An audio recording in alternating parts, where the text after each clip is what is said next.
Assalamualaikum and hi everyone. For today's video, our group will be presenting about filling recognitions form of a trade union. We will be explained about the procedure for filling recognitions form of a trade union. My name is Nurul Hashira Atika and I will be explaining about the definition.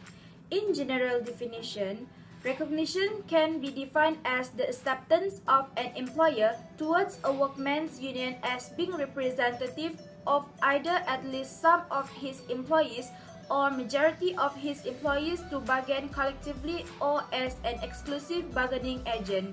Recognition is also known as the acknowledgement by the employer that a trade union has the right or the local standing to represent part or the whole workforce of the organizations in collective bargaining, and unions make applications to the employer for recognition. I will explain about the introductions of procedures for filling recognitions forms of a trade union. Registrations alone does not mean that the trade union can function effectively. It must get recognition by the other party. If not being recognized, collective bargaining cannot be commenced. The registered trade union must fill out a claim for recognition form and give it to the employer. A copy of the union's constitution must be given together with this claim. Employer must reply within 21 days after receiving the claim.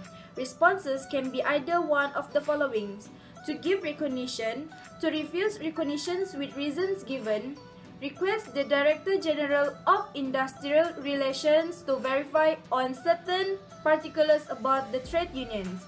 My members will explain more about these three following responses. Assalamualaikum and greetings to my fellow friends and especially to Miss Famira who watched this video. Today I will presenting about recognition process. Without further ado, let's talk about my part. So before I start for the recognition process are very important process. It is because if they do not have recognition, they cannot do collective bargaining. And then before recognition process has been done, they are also have prohibition to recognition according to Section 9 in Industrial Relation 1967. Not all members can be give the recognition. Only certain trade union which fulfill the requirements can apply, which I will explain a bit more in my next point. So we're moving on to my next part, which is process of recognition. Process of recognition is starting from the employees or a trade union that they must make an application towards the employer, which is written form.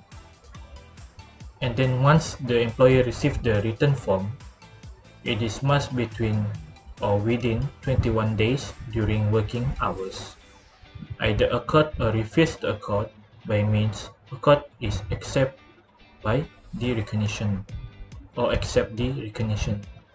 Once the employer receives the written form within 21 days, the employer may apply to DGIR, which is Director General in Industrial Relation, to certain whether or not the trade union fulfill the requirement recognitions. So I will explain a bit more about what I mentioned in my previous point, which is there are 5 conditions to be fulfilled before recognition can be granted. As example, the union must be legally registered, so they must be in a registered trade union or union. Secondly, the union must make formal application, which is the written form. Thirdly, the union must be competent to represent the employees concerned, which is they must consist the same job in their trade union, which is clerk or engineering job. And then we're moving on to my next part, which is the union must be appropriate union to represent the employees concerned, which is referring to the scopes of representation. They can be divided by 2, which is white collar trade union and blue collar trade union, which they must be separated. As example, if the white collar is in white collar trade union, they must in white collar trade union. Same goes to the blue color trade union. And then last but definitely not least, the most important condition are the union must be sufficiently representative of the employees concerned, which is they must more than 50.1% of members in the trade union. That's all from me. Thank you. Bismillahirrahmanirrahim. Assalamualaikum warahmatullahi wabarakatuh. My name is Hafiq Fahmi Mizanuddin. Greetings to everyone, greetings to my friends, and especially to our lecturer, Ms. Famira. So for my part, I will be presenting about the refusal of recognition. I will keep it simple and easy to understand. Okay, we go to the first point, which is the trade union will report to the DJIR or Director General of Industrial Relations. So this first point will include the second point, which is the implications of trade union, Director General of Trade Union, and the Minister. So when it comes to union, the trade union, before that, the employer will be given 14 days whether they want to accept or refuse the recognition, and if within that 14 days then a notification will be given to the trade union, and if the recognition is refused, there will be another 21 days, which is called the cooling period, before the trade union will send the writing form of report to the Director General of Trade Union. So when it comes to the employer, which is this third point, which is included the third point, you will see it in the slides. The employer applied to Director General of Industrial Relations to check member of trade union, and the trade union have to wait. Same with the first process of union, where they will be given 14 days, and then 21 days, the cooling period will be same applied to the employer as well. So we go to the DGTU or Director General of Trade Union. Upon receive the report, the DGTU will investigate what happened, why the trade union sent the report to the DJR, why. So the DGTU have the power to investigate that. They can ask for any information. They can enter the place of employment of the trade union to examine the record, the documents, or maybe they may have the secret ballot.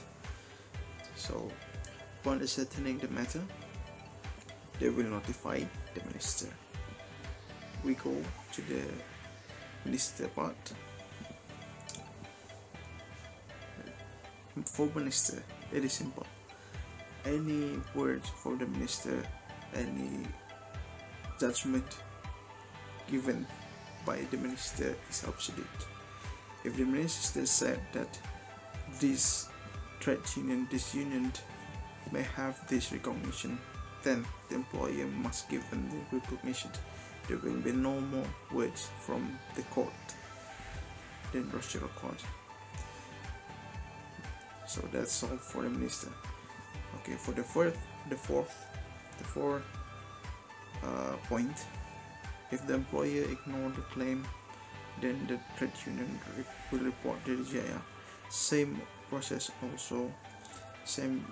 within the 14 days. If the employer ignored the claim, then this all the process that I explained from the beginning will be repeated. That's all for me. Assalamualaikum, my name is Nurshahira binti Norzani. So today I'm going to explain about the last point, which is request the Director General Industrial Relations to verify on certain particulars about the trade union. Director General for Industrial Relations means the Director General was appointed under Section 2A Clause 1 of the Industrial Relations Act 1967. Under Section 15 of the Trade Union Act 1959, the Director General of Trade Union has a power to cancel the registration of a union under certain circumstances, but it is not mandatory for him to do so. Next, he may withdraw or cancel the registrations if the union has ceased to exist. He also can cancel the registrations if there's any rules of the union are unlawful.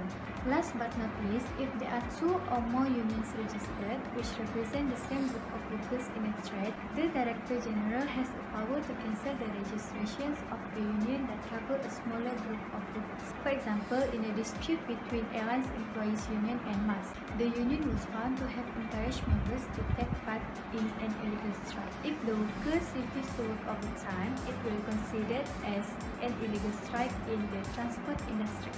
Unions' involvement in illegal strike led to deregistration by Director General of Trade Union. That's all from me. Thank you. In conclusion, if employer refuses to reply within 21 days after receiving the claim or to give recognition, the trade union can report the matter to the Director General. If the employer refuses to recognize even after the instruction to recognize has been given by the Director General, the matter can be brought to the Minister of Human Resources. For your information, Minister of Human Resources' decision is final and binding. Thank you.